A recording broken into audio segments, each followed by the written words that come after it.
Good morning, class. Benjamin Franklin could not be with us today. He's in Paris, France. Popular hangout for him and Thomas Jefferson.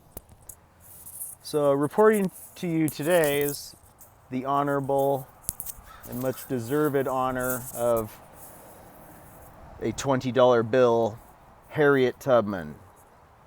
Now, first, I would like to start with a quick shout out to Kira, Deja, Lucas, Ayla,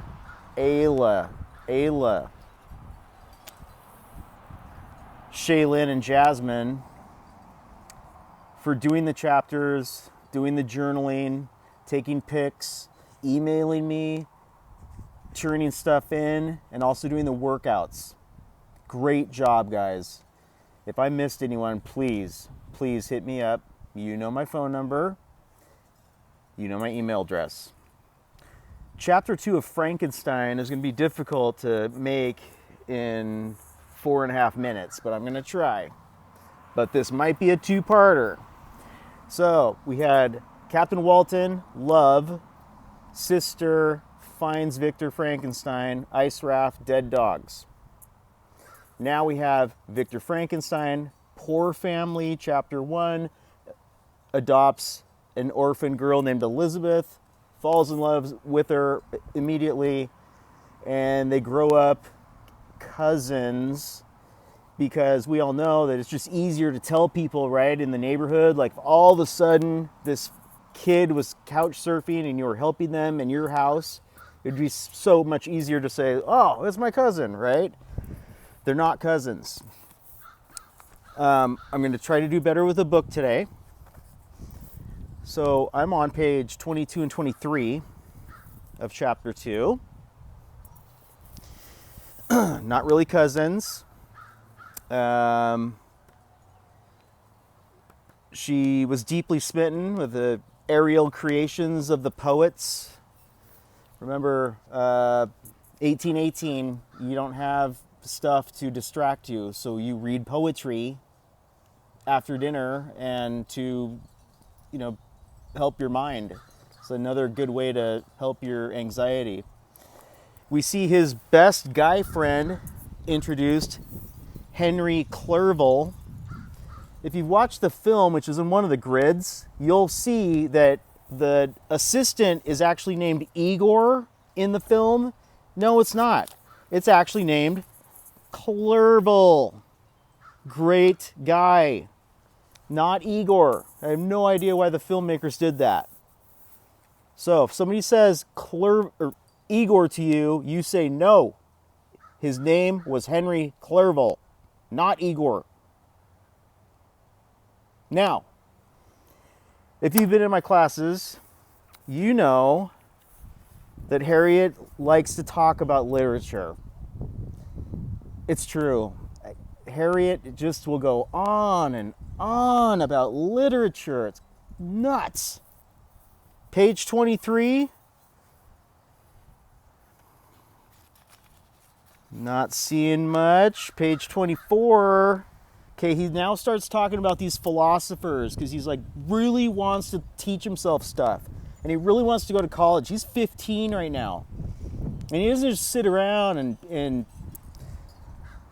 he's a big, deep thinker, Victor Frankenstein is. And so he's reading all these philosophical novels and books and theories, and he gets into Isaac Newton and nature and how does the world work, and his father was not scientific. But he had a student's thirst for knowledge.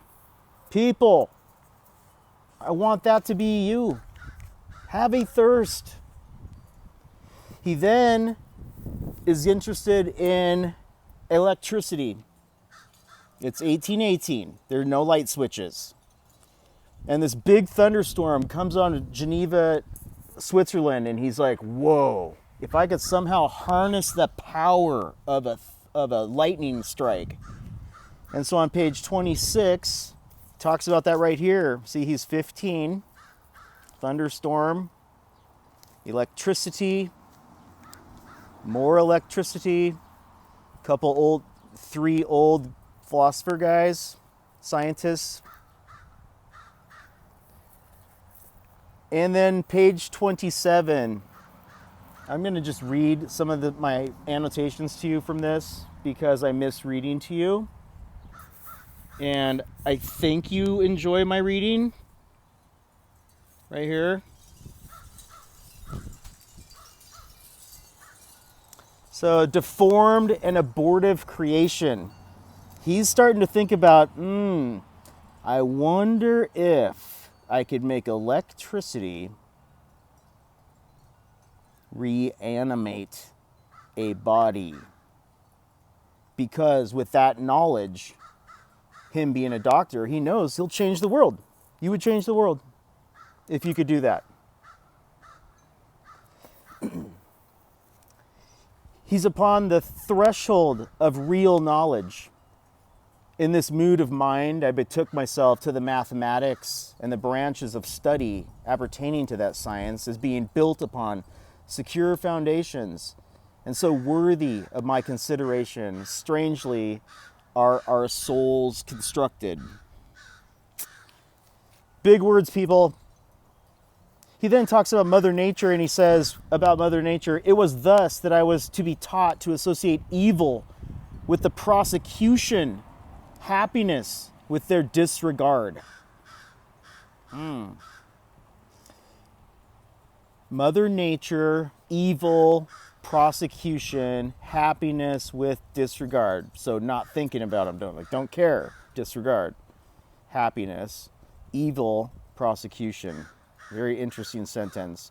Destiny was too potent, and her immutable laws, Mother Nature, had decreed my utter and terrible destruction.